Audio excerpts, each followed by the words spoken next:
Juan 11:23-27. Sinabi ni Jesus kay Marta, "Muling mabubuhay ang iyong kapatid." Sinabi ni Marta sa kanya, "Alam kong siya'y muling mabubuhay sa muling pagkabuhay sa huling araw." Sinabi sa kanya ni Jesus, "Ako ang muling pagkabuhay at ang buhay. Ang sumasampalataya sa akin, bagamat siya'y mamatay, ay mabubuhay. At ang bawat nabubuhay at sumasampalataya sa akin ay hindi mamamatay magpakailanman. Pinaniniwalaan mo ba ito?" Sinabi niya sa kanya, "Opo, Panginoon.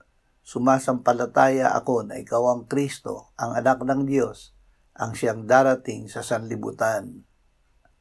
Ngayon na. Para kay Marta, ang muling pagkabuhay ay isang sana at balang araw.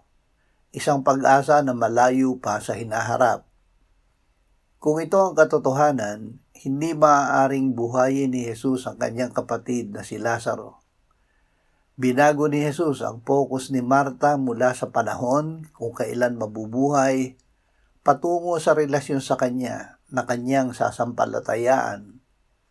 Ang kamatayan ay pansamantala lamang para sa mga nasa kay Kristo. Ang buhay na ibinibigay niya ay hindi winawakasan ng libingan.